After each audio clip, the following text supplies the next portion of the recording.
Well, in our current cancel culture, how do we get Christianity back in the schools? I'm talking K through college, past college even. You go first. I have my answer, but I'm not going to take it. This, honestly, you don't realize, I hope that when you're here tonight, so I'm like, wow, do these guys even know who they have? Do you even know who came out of this community? I hope you do. So, well, you get to go first. Yeah. Thank you. Like Jim, I kind of backed into this by mistake. Yeah, that's the best way, I think, to back in. Yeah.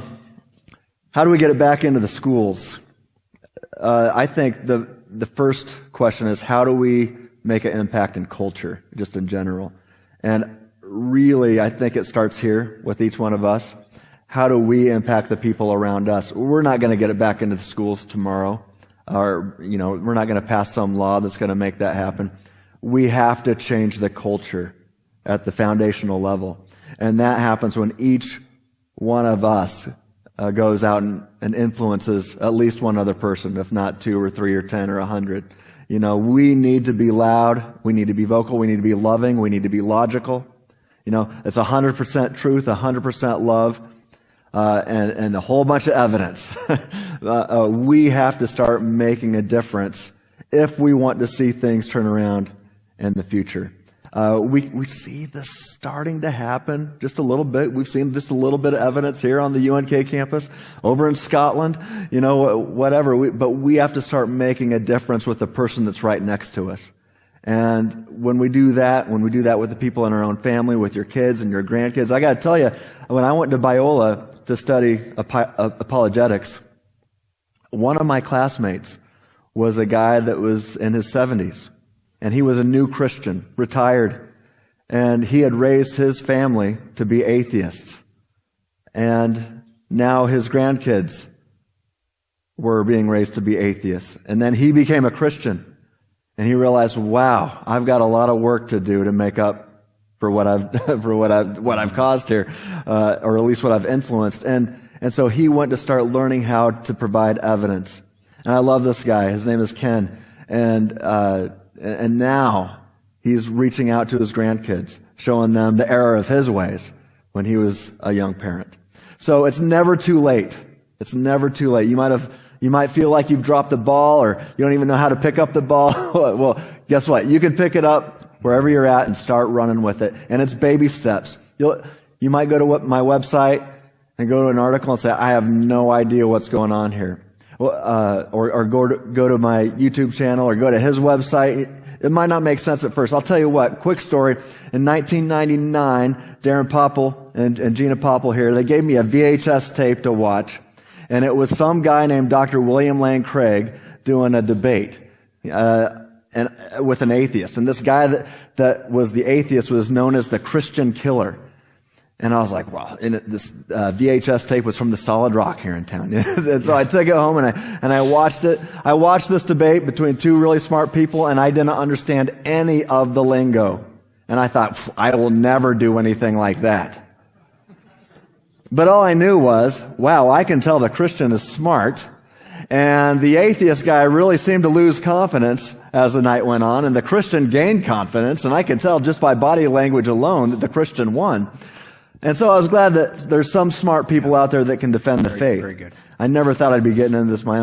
Here's my point. I didn't understand any of it at that point. And now this is my job. Weird. But where we are weak, God comes through. He loves to be strong and show us where He's strong and how He can transform us by the renewing of our minds. But yeah. I'll just give you the old man grandpa answer, okay, since he gave you the young man answer. I think this all starts for us, honestly, at something that precedes apologetics, precedes this exploration of our faith. And I think that's marriage. Honestly, you want to change the culture with young people, it's about marriage. It's two biological parents in a low conflict setting. I said it at lunch today. I'll just say it again to all of you. That is so critically important. As the church, those of us who at least would identify as Christians, we don't often do much better in terms of divorce than the non-believing world. But when you drill down to those people who are face painters, those kinds of Christians don't get divorced. If you just count in all the Nebraska fans watching on TV, those folks get divorced at the same rate.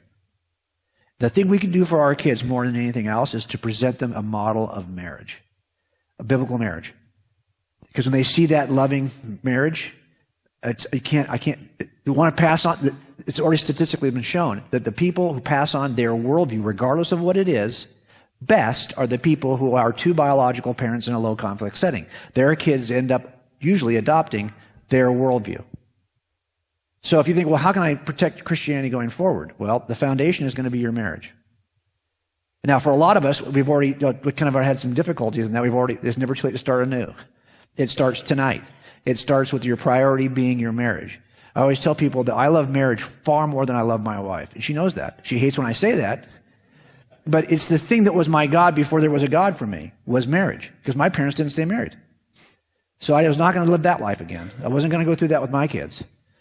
And it turns out that if you will just protect your marriage, now what that may mean, okay, this is the old man in me now coming out, that for us, we had our kids in public school, and then we homeschooled for a season, and then we put them in high school, public high school. But we had a season of homeschooling in there.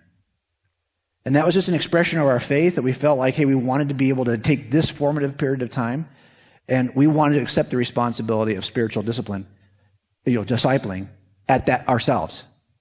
I didn't want to kiss that off to a youth pastor. I became their youth pastor. I didn't want to kiss that off to the educator. We became their educators. And it was brutally difficult because we had to go to one income in California. Not easy to do. But I just feel like that is probably where the future of our country is going to be, is that we cannot allow other people outside of your two biological parents in a low conflict setting to disciple your kids about anything.